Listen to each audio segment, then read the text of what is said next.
Para mí es un gusto, es un honor poder trabajar en esta tarde con ustedes. La medicina prehospitalaria no deja de ser sumamente, siempre va a ser muy importante. Tenemos que cambiar ese enfoque de que no nada más es trasladar pacientes, es trasladarlos y estabilizarlos. Hay muchas cosas en las cuales vamos a desarrollar en el transcurso de los años. Cada vez la medicina prehospitalaria va a llegar mucho más lejos, eso no tenemos la menor duda. La pandemia igual, yo no he dejado la medicina prehospitalaria, me sigo dedicando a eso, hago traslados críticos terrestres y aéreos en soporte por ECMO, a veces no nada más en soporte ECMO, sino con ventilación mecánica invasiva. Siempre es todo un arte y ciencia realmente la configuración de lo que es la medicina prehospitalaria crítica. Eso es un arte. Pues muchas gracias por la atención y vamos a empezar con la sesión. Focus, choque en el paciente en el prehospitalario. Vamos a verlo de un enfoque que sea rápido y enfocado, ¿ok? En este caso, el ultrasonido va a ser muy sencillo porque solamente vamos a tener preguntas dicotómicas. ¿Tiene o no tiene? No hay que hacer mediciones, no hay que hacer evaluaciones. Esto es muy sencillo y también aplica para los servicios de emergencias. Antes que nada, estas son mis redes sociales. Lo más importante de las redes sociales es que creamos un lazo de comunicación, retroalimentación. Las redes sociales no sirven para atacarnos, las redes sociales no sirven para competir entre nosotros, para ver quién intuba más o quién extuba más pacientes en un día. Las redes sociales son para podernos apoyar entre nosotros cuando tengamos un paciente crítico y lleguemos a un tope, como cualquiera de nosotros puede llegar a un tope de conocimiento o de habilidad. Iniciemos con un poco de historia. El ultrasonido no es un invento, es un evento físico natural y eso se lo debemos con muchas cosas, desgraciadamente.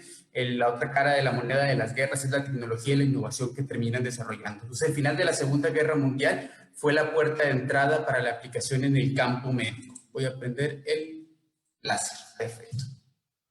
Bueno, el ultrasonido en trauma, el ultrasonido para choque, no es nada nuevo, es desde los 90 se empezó a implementar en los servicios de emergencias, ¿ok? Y eso se conocía como ecografía abdominal enfocada al traumatismo, ¿ok? Con el paso de los años, esto se desarrolló como FAST, Rush o otros protocolos. ¿Cuál es el propósito? El propósito es determinar si hay líquido libre o no hay líquido libre. Esa es la primera pregunta dicotómica que tenemos que hacernos cuando tenemos un paciente en el prehospitalario y lo vamos a empezar a insunar. ¿Hay líquido libre en el abdomen? ¿Hay líquido libre en los pulmones? ¿Hay líquido libre en el pericardio? ¿Sí o no? Eso va a ser la principal pregunta que nos vamos a empezar a hacer. ¿Y en dónde debemos buscar? Son las tres ventanas más importantes: corazón, pulmón y abdomen. Y si ultrasonido crítico queremos hacer, los principios físicos del ultrasonido tenemos que aprender, así como este bebé Yoda. ¿Por qué? Porque si empezamos a practicar ultrasonido, que estoy seguro que más de ustedes, no creo que sean pocos los paramédicos que utilizan el ultrasonido, cada vez que vuela un avión ambulancia, hay un paramédico que ya lo está dominando, yo creo que cada vez va a ser más común, pero tenemos que conocer los principios físicos para no cometer errores en la interpretación de lo que estamos viendo. Siempre hay que buscar las ventanas. Y las ventanas, como les comenté, va a ser corazón, pulmón o abdomen. Y los protocolos son para tener pasos seriados. Pero una vez que tenemos experiencia y cuando tengan ese feeling, que muchos de ustedes lo van a tener o ya lo tienen, cuando lleguen a la cinemática del trauma, van a ver con el paciente dónde tenemos que insunar primero. No tenemos, a lo mejor, ya podemos brincar los protocolos de A, B, C, D, sino directamente a lo que están sospechando en relación a cómo ven el paciente y la cinemática del trauma. Yo recuerdo perfectamente que desde que te bajas de una ambulancia y te diriges hacia el área del accidente, ya estás pensando qué es lo que pudo haber pasado, qué es lo que puede pasar y empiezas a predecir cómo se va a encontrar tu paciente. Los transductores de uso común en las áreas críticas, bueno, pues es muy común que vamos a encontrar lineales, convexos y sectoriales. Esos son los que vamos a encontrar en áreas críticas y también en el ambiente prehospitalario. Ya hay un transductor que nos da un point y le pega a todos, que es el microconvexo, que muy pocas veces lo he visto, que es muy similar, por ejemplo, al de las marcas portátiles que están muy de moda en estas épocas, que hacen función diferente para abdomen o para corazón, como este que es un microconvexo. Pero si solamente tengo un transductor, es decir, mi jefe o el dueño de la ambulancia o el servicio solamente puede comprar un transductor para el ultrasonido, yo sin duda diría, compren el convexo. Si solamente puedo llevar un arma a la guerra, me llevaría solamente el convexo, porque con ese puedo ver corazón, puedo ver pulmón y puedo ver abdomen. Lo único que no voy a poder hacer y que difícilmente se hace en los servicios hospitalarios es poner catéter venoso central. Todo lo demás lo puedo explorar muy bien con el convexo. La ecografía es un componente crítico durante la evaluación de pacientes con choque indiferenciado o enfermedad crítica. Y cuando uno se dirige al área del accidente en la ambulancia, seguramente tenemos que pensar siempre en los peores escenarios. Está chocado el paciente muy seguramente, pero ¿cuál es? ¿Cuál es el choque? ¿Qué etiología va a tener? ¿Cómo se va a comportar? Porque hay pacientes sépticos que tienen accidentes. Sí, hay pacientes con derrame pericárdico crónico que tienen accidentes. Hay pacientes que tienen a lo mejor enfermedad hepática, que tienen derrame de líquido libre, ascitis, y tienen accidentes, y no es líquido libre, ¿no? Hay pacientes que iban camino al hospital infartándose y tuvieron un accidente porque chocaron. Es muy polivalente lo que nos podemos encontrar en la calle, y ahí el arte de lo que se hace en el servicio prehospitalario.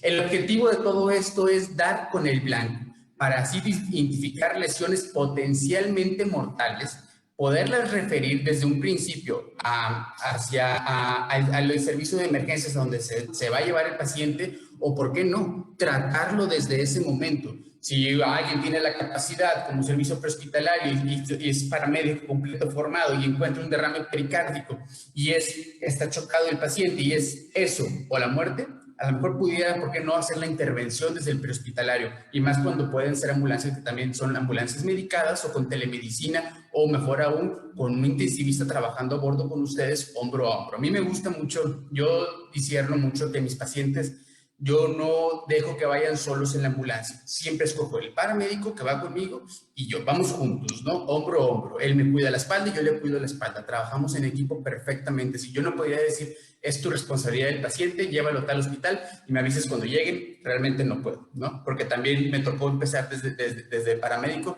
y sé lo que se enfrentan todos, entonces debemos de trabajar en equipo.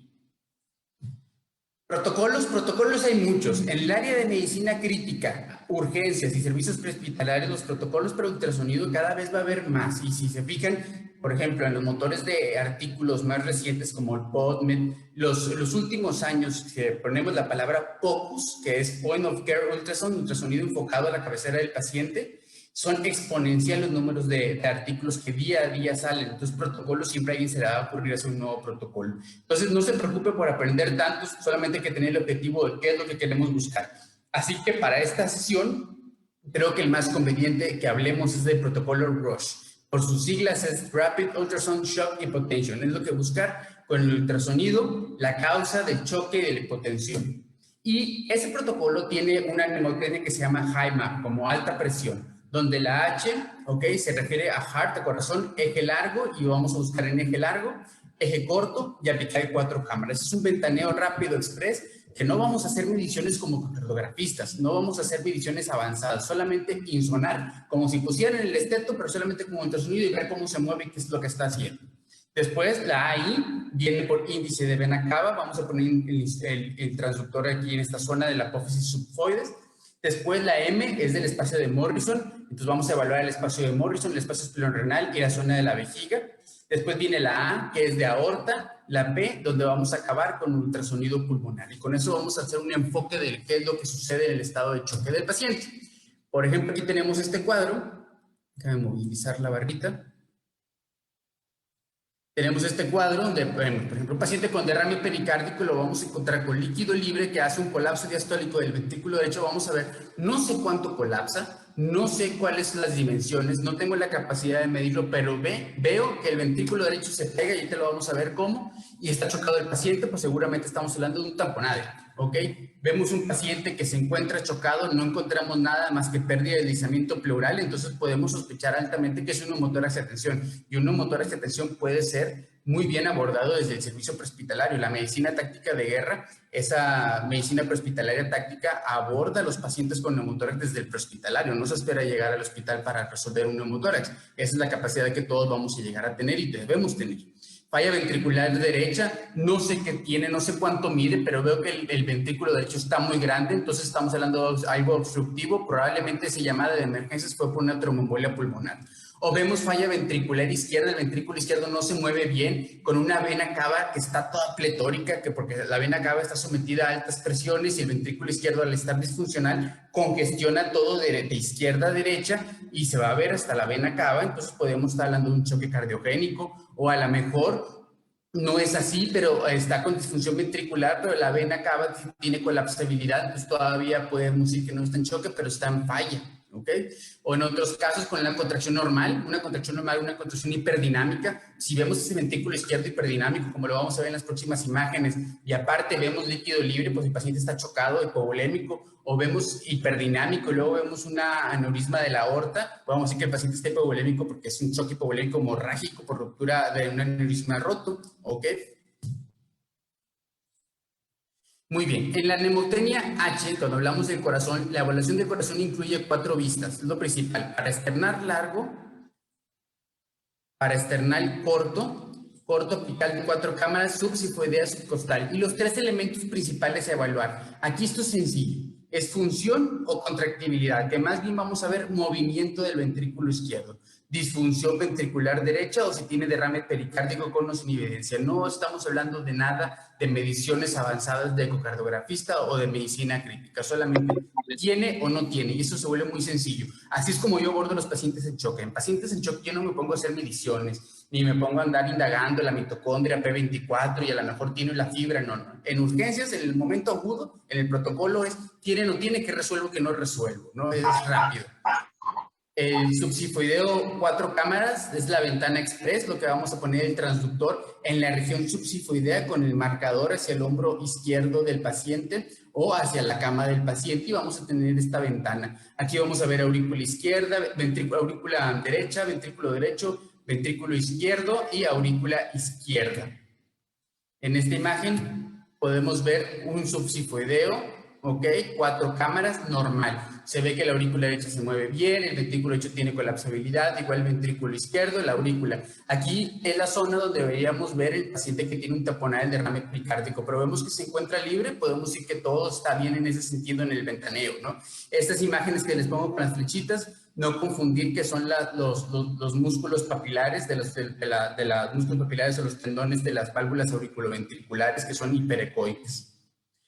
En el eje largo para external es algo igualmente sencillo. El marcador va hacia el hombro derecho del paciente y vamos a tener un corte longitudinal del corazón donde nos vamos a encontrar el ventrículo izquierdo, el ventrículo derecho, la aurícula izquierda y la aurícula derecha ya no la vamos a ver, ¿ok? No, está fuera de plano, pero esto viene siendo la aorta.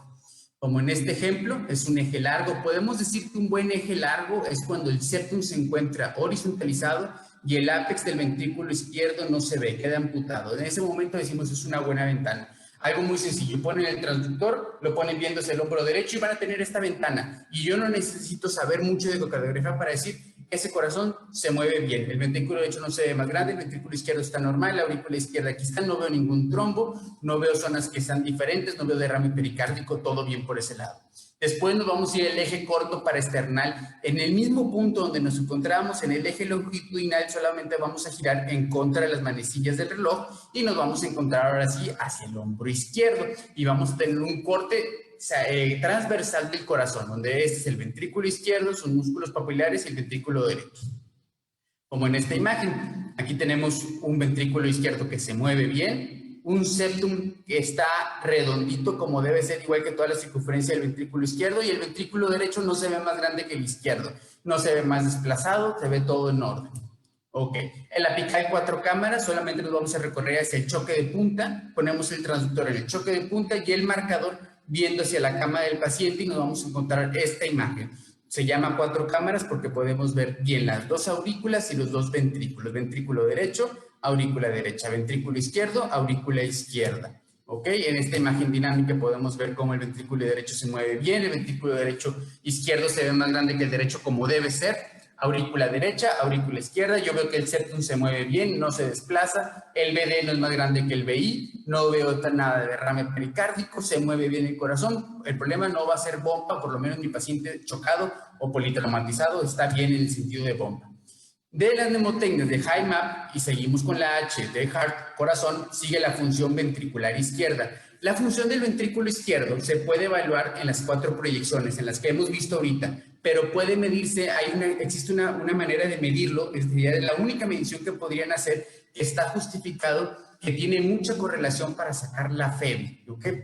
Y eso es diámetro mitroseptal. Estaban en el eje largo, van a hacer un corte y van a poner el modo M.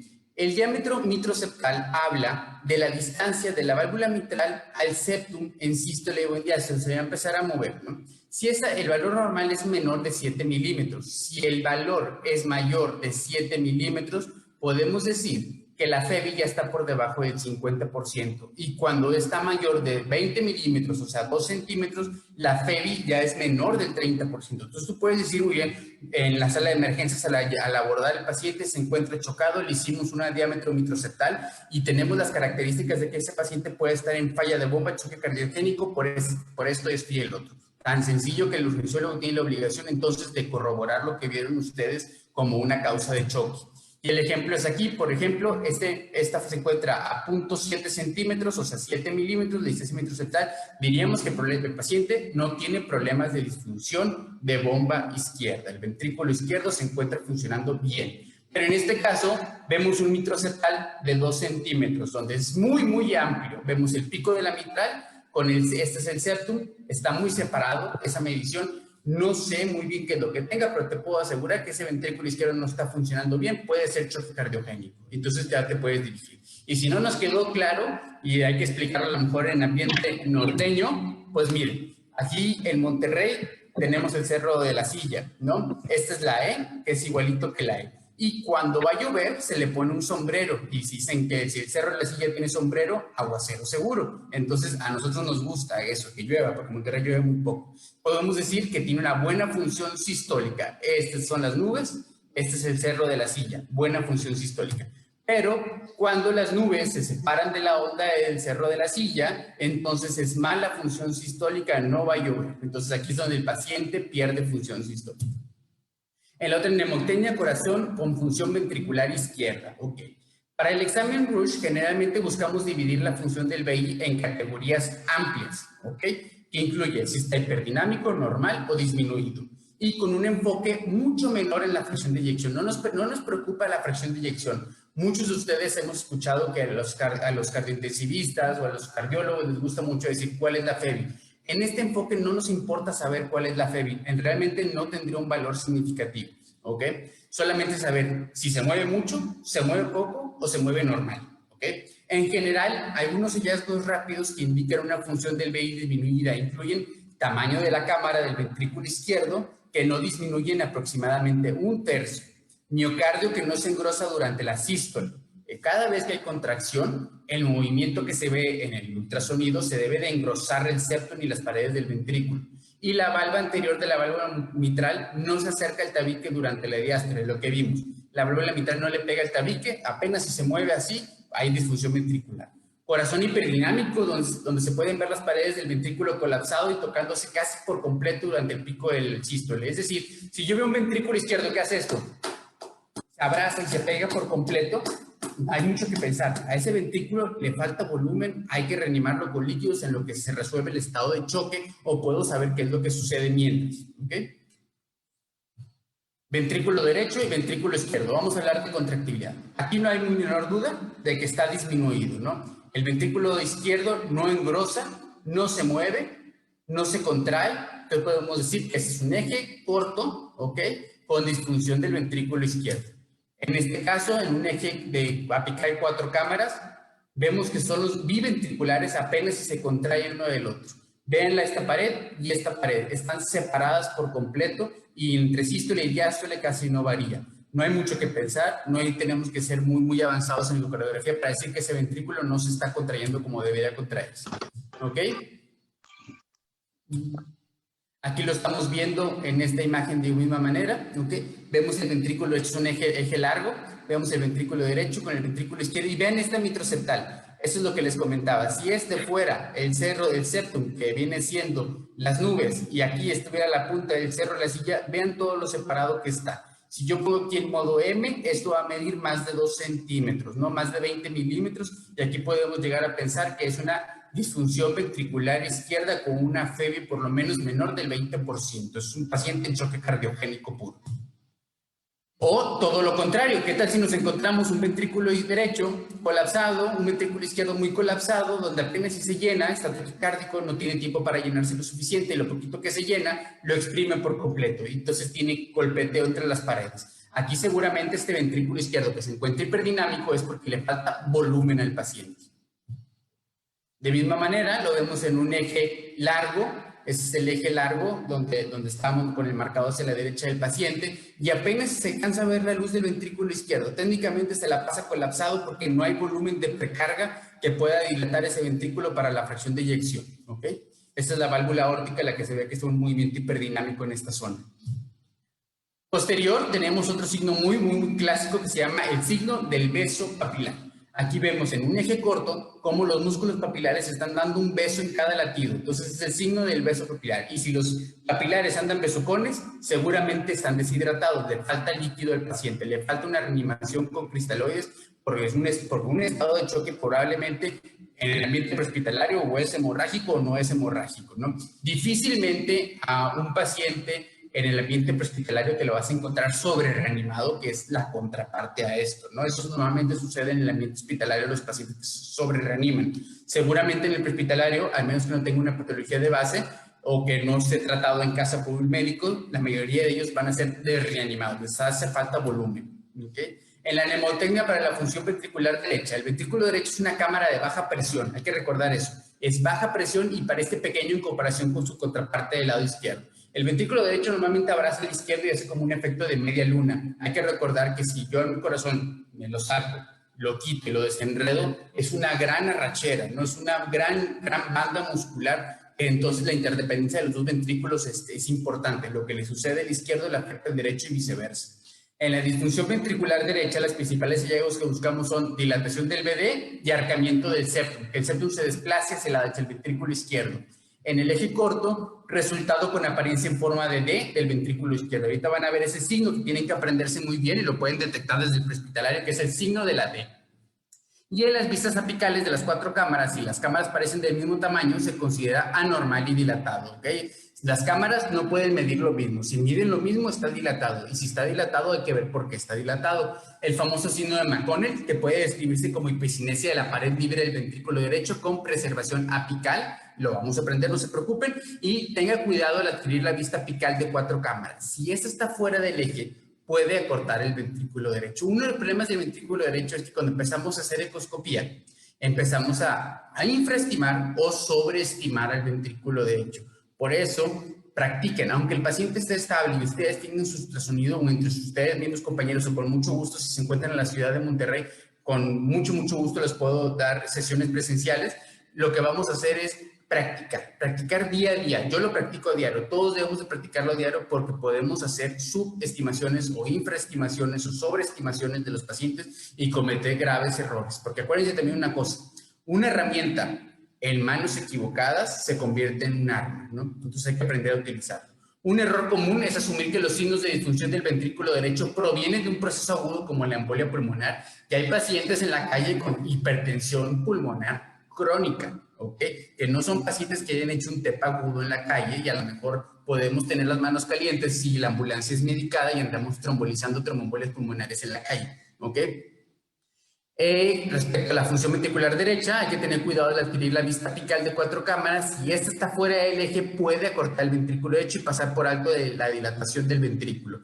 Para evitar este error común, hay que girar la imagen para evaluar cuándo el corazón derecho está en su tamaño más grande. Hay que hacer varias imágenes, no nos quedemos con la primera que ponemos. Hay que hacer diferentes mediciones, diferentes ángulos para ver en qué momento se ve mejor para tomar un criterio diagnóstico. Hay muchas otras formas de evaluar la función del corazón derecho, incluye el agrandamiento de la aurícula derecha, FAC, muchas cosas, y como el TAPSE, pero esto va más del alcance de la discusión que tenemos el objetivo del día de hoy. Por ejemplo, en este caso, estamos viendo un ventrículo derecho, una aurícula derecha, aurícula izquierda, ventrículo izquierdo, y vean la punta de este ventrículo derecho, cómo se aplana cada vez que late el ventrículo, cada vez que se contrae el ventrículo derecho. Se llama el famoso signo de McConnell. ¿Okay? Característico de la tromboembolia pulmonar, y aparte estamos viendo un BD y un BI que tiene las mismas dimensiones, cuando anatómicamente, normalmente, nuestro BD debe ser más pequeño que el BI.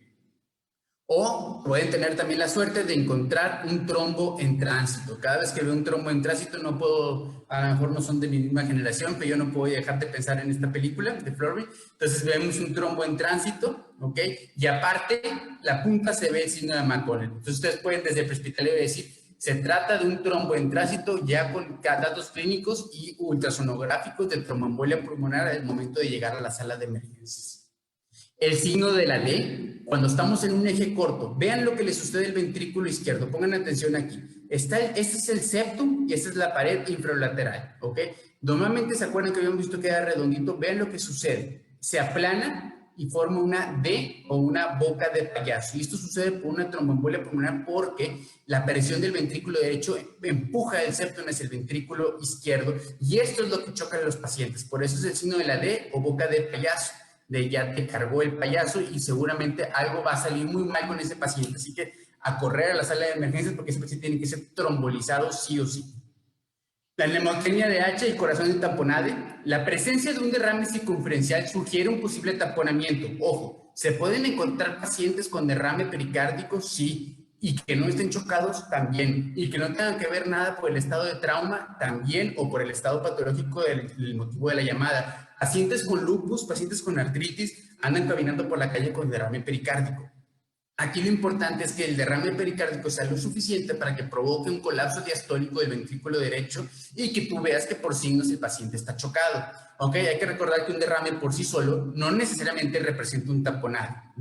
Prestar atención en el colapso diastólico del ventrículo derecho es el hallazgo más específico y el colapso sistólico de la aurícula derecha eso es lo más sensible. Imagínense, si la aurícula se llena en sístole y el ventrículo derecho en diástole y se colapsan en ese momento, ni la aurícula le otorga el ventrículo ni el ventrículo va a tener nada que sacar hacia el tronco pulmonar y tampoco le va a llegar nada entonces al ventrículo izquierdo y el paciente se encuentra en un círculo de retroalimentación positiva chocado. ¿Ok? Cuando se sospecha de taponamiento, el diagnóstico se puede respaldar aún más utilizando el índice de la vena cava. Vamos a encontrar una vena cava pletórica. ¿Por qué? Si tiene un derrame pericárdico y yo colapso el ventrículo derecho, entonces la sangre ya no va a entrar al corazón. Y si ya no entra el corazón, se tiene que acumular en algún lugar. Pues en la famosa cava. En la cava se va a ver pletórica, donde todo lo que no puede sacar el ventrículo derecho se va a almacenar por mientras en la vena cava. ¿Ok? Y esto es un resultado de disminución del retorno venoso, o sea, colapso del sistema venoso central. Por lo tanto, una vena cava colapsada en presencia de un derrame que hace que el taponamiento sea poco probable, ¿ok? Y a menos que un paciente tenga simultáneamente depresión de volumen significativa. Pudiera tener, por alguna razón, tamponade y depresión de volumen, sí, el paciente de trauma de tórax que hizo derrame pericárdico y aparte está sangrando por algún otro lugar. Entonces, esto es muy dinámico y esto es muy interesante cómo podemos tener diferentes escenarios en el mismo paciente, diferentes hallazgos ultrasonográficos en el mismo paciente.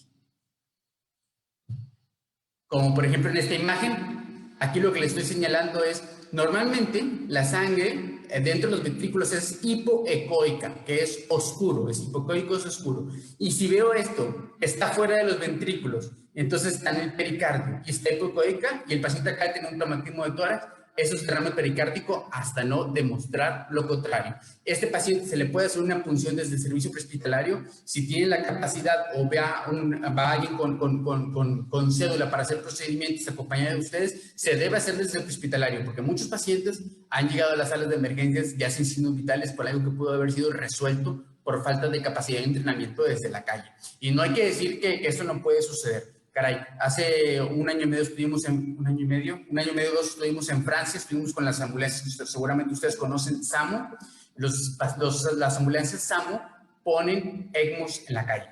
Y ahí hay un paramédico, un intensivista, un perfusionista y un cirujano trepado en la ambulancia de guardia, esperando que haya un llamado. Y ponen ECMOs en la calle, intervienen a personas en la calle, los suben en la ambulancia y se los llevan a hospitales. No hay que decir, es que estamos en México, eso no sucede. Tengo 2 meses que regresé de la Ciudad de México, estuve varios años allá en la Ciudad de México e implementamos el sistema de transporte de ECMO móvil, ¿no? ECMO móvil terrestre y ECMO móvil aéreo. Fuimos los pioneros en hacerlo y sucedió con una compañía muy conocida de ustedes allá en la Ciudad de México, donde tenían una Suburban que solamente utilizaban para eventos y que esa Suburban va a ser la de primera respuesta. Y cada vez que se activa un paciente para ECMO, nos vamos a arrancar en esa Suburban en el que la ambulancia tipo 3 llega al otro hospital. Y con esa Suburban se hace el enlace con el avión. Y entonces hicimos muchas maravillas que lo mismo ejemplo de cualquier ECMO móvil de cualquier país primermundista. De que se puede, se puede.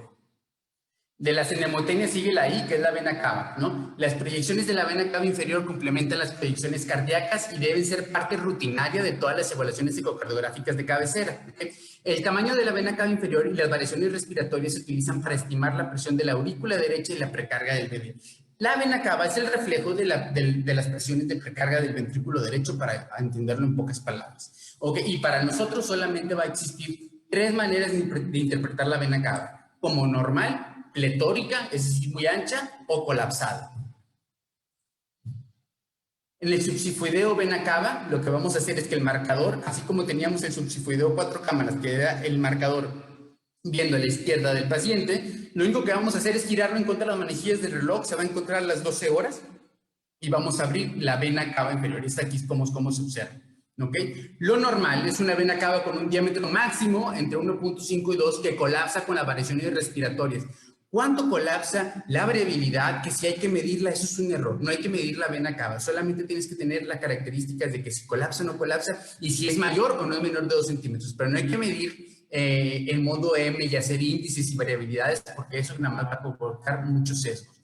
Como por ejemplo en esta imagen.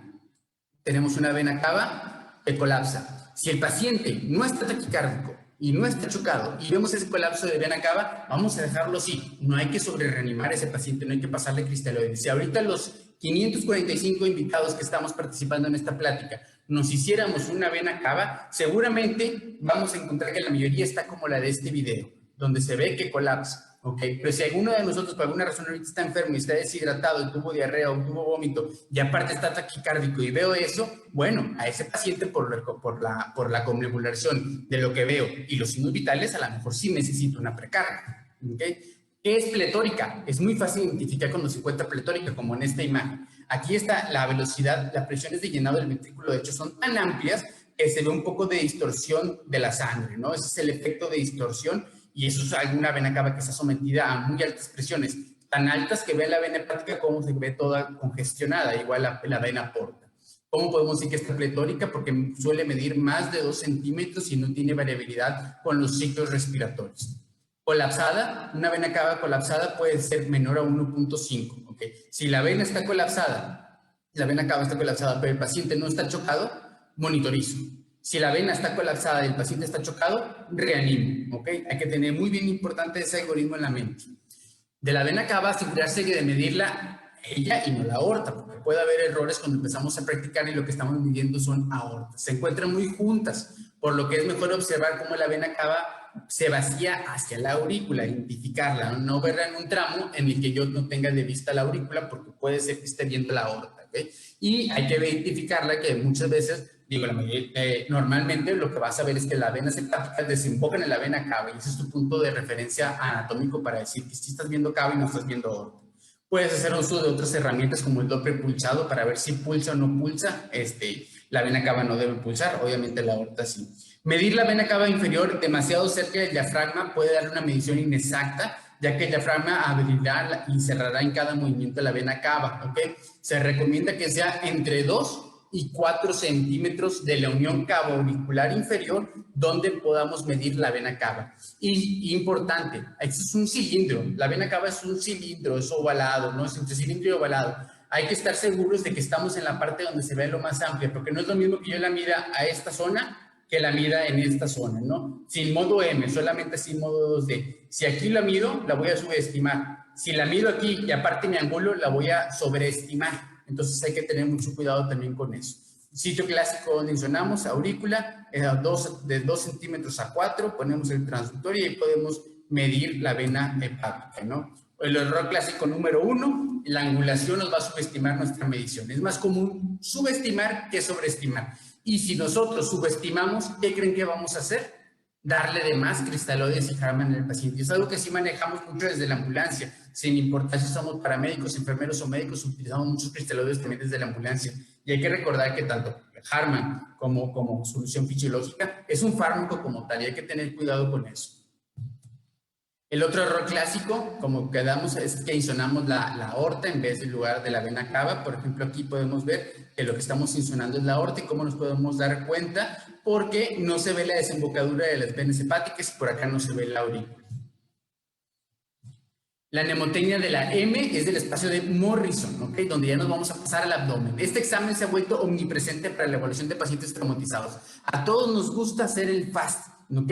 Entonces, en el protocolo Roche, la M es parte del FAST. Sin embargo, cuando se utilicen para pacientes en shock inexplicable, también puede detectar etiologías médicas no traumáticas como hemorragia intraperitoneal, además de lesiones traumáticas, ¿ok?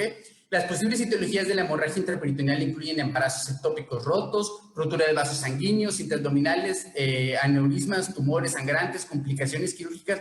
1.000.000 de cosas ustedes se pueden encontrar. Y hay que recordar que se busca el líquido hipoecoico o anecoico, líquido donde no debe haber líquido en un paciente chocado, ¿ok? En pocas palabras.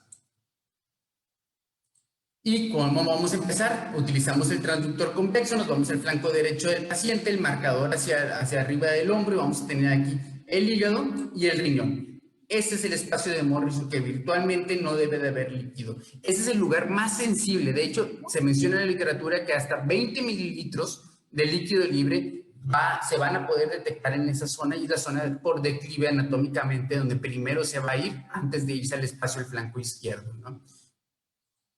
Aquí que es el signo que vamos a buscar, ¿ok? Donde el espacio de Morrison se va a disecar y esto está hipoecoico o anecoico. ¿Qué significa? Sangre. Sangre que va a disecar el riñón del hígado.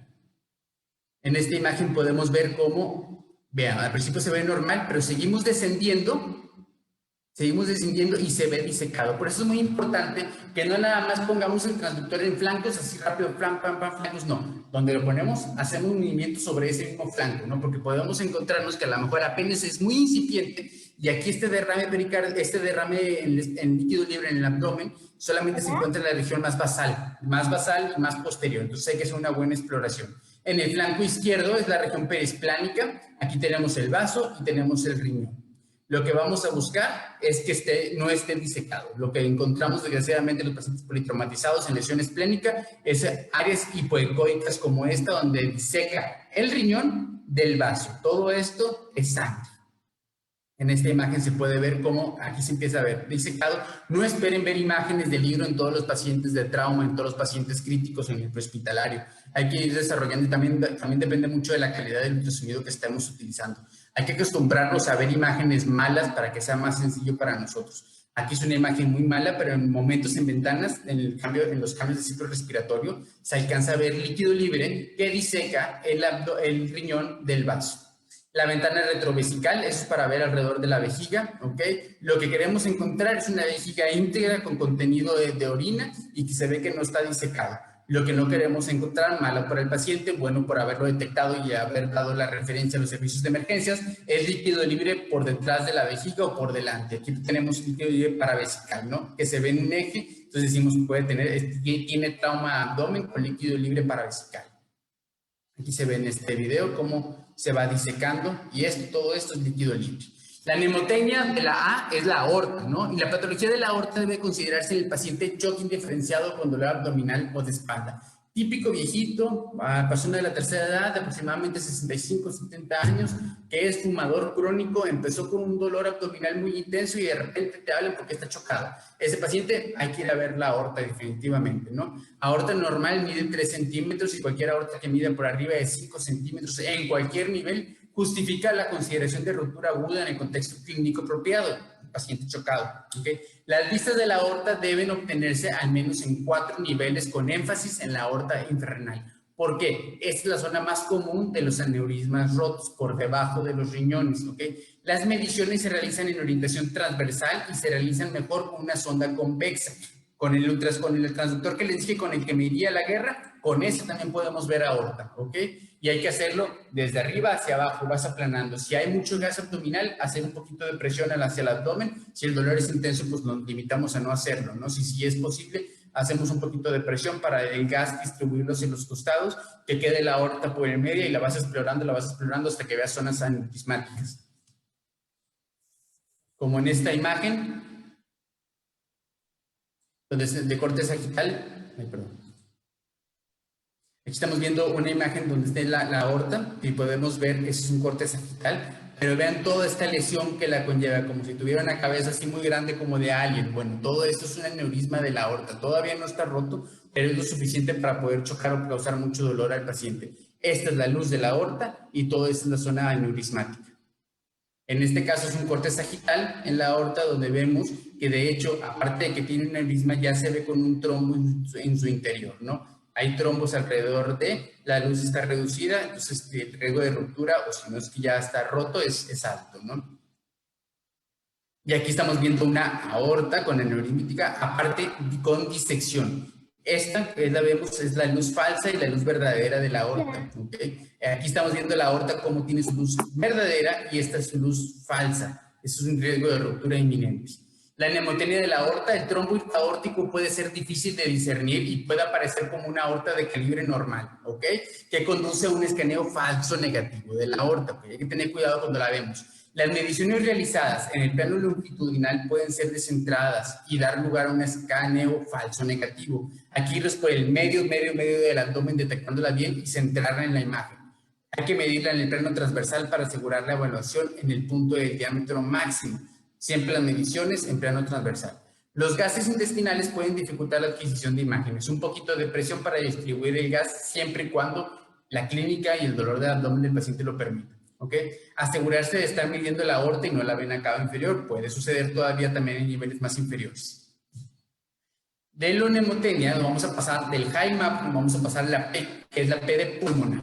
Y es la principal consideración en la ecografía pulmonar en pacientes críticos, es la presencia, tiene o no tiene neumotórax. Eso es algo que ustedes pueden resolver, tanto como paramédicos podemos resolverlo, como médicos podemos resolverlo del sistema prehospitalario. Si tiene un neumotórax y ese neumotórax es atención y pone en riesgo la vida y está demostrado y tienes imágenes por ultrasonido y está chocado y la cinemática te dice que sí lo tiene, hay que hacer una punción porque si no ese paciente no va a llegar. ¿Cómo es probable que el paciente esté en decúbito supino? ¿Okay? Que se encuentre en decúbito supino sobre el pavimento, sobre un carro, donde sea, tomar la imagen solamente en áreas menos dependientes. ¿Cuáles son las áreas menos dependientes? Ápices. Solamente hay que ver las ápices, no hay que ver más zonas cuando se trata de que sea rápido. ¿Y por qué las ápices? Porque por fisiología, por física, el gas de los pulmones se va a ir a las zonas apicales superiores, ¿no? Hay que tener una imagen bilateral, lo que veo aquí, cómo se ve acá, y evaluar la presencia o no de deslizamiento pulmonar y artefacto de cola de cometa. Si veo que la pleura se desliza o veo colas de cometa, difícilmente ese paciente va a tener neumotórax, ¿ok? La presencia de cualquiera de los dos confirma que la pleura parietal y la pleura visceral están en contacto. Por lo menos no hay neumotórax, eso sí pudiéramos asegurarlo. Utilizamos la ventana torácica, podemos utilizar también el transductor convexo.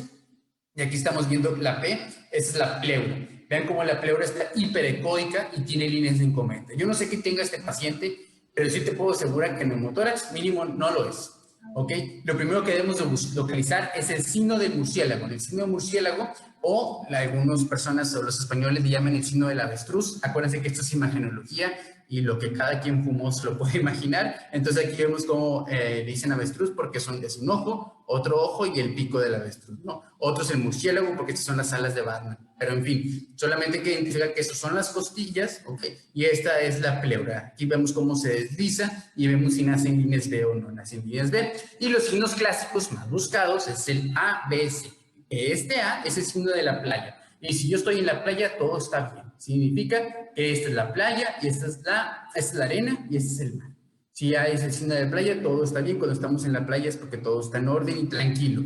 Pero ¿qué tal si vemos el B, el código de barras? Cuando vemos ese signo, pudiéramos pensar que es un neumotórax. Pudiéramos pensar. Tenemos que ver la evidencia y la clínica, ¿ok? Pero si me encuentro el punto C, que es el punto pulmonar, donde alterna la playa con el código de barras o la estratosfera, aquí no pudiera ser. Sí o sí es neumotórax, porque lo que estamos viendo aquí es el punto donde el aire diseca las pleuras, donde se juntan en parietal y visceral y donde se separan en cada ciclo respiratorio. Entonces, difícilmente eso va a ser otra cosa más que neumotórax. La presencia de deslizamiento pulmonar bilateral puede excluir neumotórax, atención, como una etiología de choque agudo, mientras que la ausencia de deslizamiento pulmonar sugiere fuertemente neumotórax, ¿ok? La visualización del punto pulmonar es diagnóstico de este. Miren, en esta imagen estamos viendo cómo hay un deslizamiento pleural normal. Se mueve la pleura, no vemos líneas B, no está sobrecargado, todo en orden. Pero ¿qué tal aquí? Vemos donde la pleura se desaparece, se mueve y se desaparece. Aquí en este punto les podemos asegurar que es donde está el acúmulo de aire, donde no sé si es mayor o es menor, no me importa, no tengo por qué saberlo. Si el paciente está chocado, seguramente es un neumotórax mayor. Y donde se pierde el pulmón, ahí debo de poner la sonda endopleural un poquito antes, o lo pongo en el quinto espacio intercostal, como siempre nos han enseñado. Ya no hay que poner ya no hay que hacer las punciones para descomprimir neumotórax y tensión en el segundo espacio intercostal. Es en el quinto, línea media clavicular. Es lo que se ha demostrado con mejor evidencia. La transgresión en la ley de todo este orden es que el que tiene la capacidad formal puede alternar el orden e insonar en relación a mecanismos de cinemática de la lesión. Es decir, el Master Chief prehospitalario que esté en la ambulancia en ese momento y tenga mucha experiencia y tiene una formación, a lo mejor no va a utilizar un protocolo Roche y se va a ir por pasos. Él se va a ir directamente a donde cree que tenga la lesión y es válido. Es válido porque tiene experiencia y tiene formación formal, ¿no? Formación académica como debe ser, no solamente por cursos no avalados o cosas así por el estilo. Pero si estamos empezando como el bebé Yoda y no tenemos una formación académica adecuada, tenemos que hacer los cursos, tenemos que hacer, aparte de cursos, tenemos que hacer los protocolos A, B, C, D, irnos por partes a explorar el paciente para no perder un orden. El POCUS en choque es fácil de usar, así que lo podemos utilizar todos, desde prehospitalario. Todos han visto las imágenes de esta compañía donde lo están utilizando en la montaña, en el desierto, en el ejército, en el campo, en todos lados alguien tiene su ultrasonido, en servicios de veterinaria también, ¿ok? Es portátil, no invasivo, es económico entre comillas, dependiendo en qué país estemos, y obviamente no va a provocar radiación. En los servicios prehospitalarios siempre hay que dar más de lo que requieren de nosotros, ¿ok? Muchas gracias. Espero que esta plática haya sido de su agrado. Estas son las redes sociales. Cualquier duda que tengamos, con mucho gusto podemos seguir participando.